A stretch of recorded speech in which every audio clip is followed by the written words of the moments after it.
We see a planter, Mr. R. He's probably Mr. André Romain, owner of a major plantation on Homer's Bend on the Mississippi River in today's Ascension Parish. If we look at his description, Mr. R walks out onto the plantation. He's returned from illness, and he orchestrates this entire visual imagery.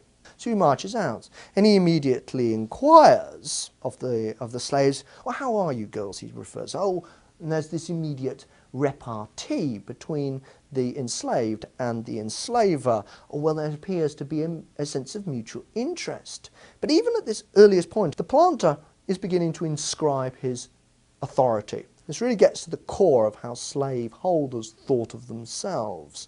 So he immediately inquires, how are the children? But he's very quick to make sure that the children, the sick children, are on the road to recovery. He begins to enforce a visual image of his authority as a slaveholder, and also this sense that slaveholders had of themselves, and they often described themselves as standing in paterfamilias, in replacement of the father. And again we begin to see this relationship develop as he goes on into the plantation, and he goes out viewing the slaves and goes out making reference to the work. But herein lies the essence of the relationship. He goes to a lad driving a cart, and he pulls out and pulls up to him. He says, "Well, I'm getting on all right, but if I don't get about and look after you, I'm afraid we shan't have much of a crop. I don't know what you're going to do for your Christmas money." And this was a tradition very common in South Louisiana, that to make the slaves essentially work exceptionally hard. They were rewarded at Christmas, at the end of the harvest, with a small financial token relative to the size of the crop that they'd cultivated.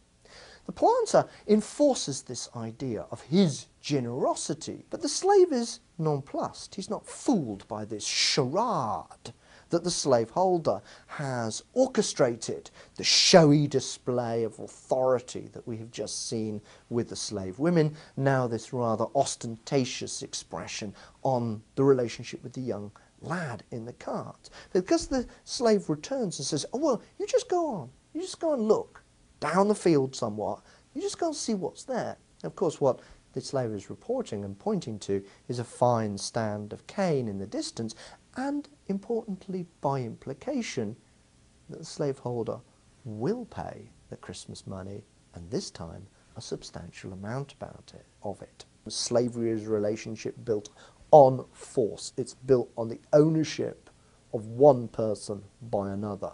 It's built on the power to compel that work, compel it by extreme physical violence. But slaveholders also knew that under these circumstances they had to combine it with elements of waged work to create what they needed at the end. What they needed was the cane cultivated, the cane cut, the cane ground and processed. However objectionable slavery is, that slaveholders truly believed this image of themselves. It was a charade. It was deeply objectionable. But it was a way to justify holding other people in bondage. And it's important to say that these are amongst the last slaveholders in the New World. They're standing against time. They're standing against modernity. Only Brazil, only the Spanish Empire, and only the United States by the middle of the 19th century are slave-holding powers. Olmstead, however, interviews an African American, and what occurs within this context is we're stripped away from the planter charade. Instead, we have a one-on-one conversation with a slave by the name of William.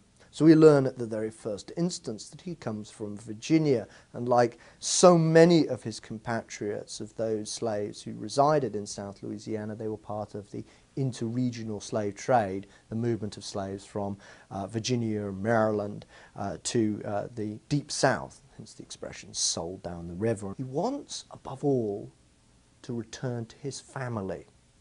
When he's finally released and he asks, if I was free, He indicates, one, that he wanted to return to Virginia to see his mother.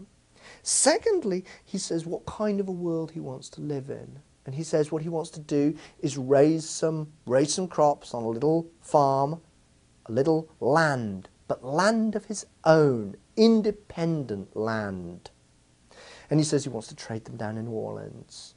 But ultimately, that's his vision of freedom, a restoration of family and independent land ownership. And those themes ring absolutely true with what we know of African Americans as they come out of slavery and into freedom through the Civil War years and immediately on into the immediate aftermath of Reconstruction and emancipation.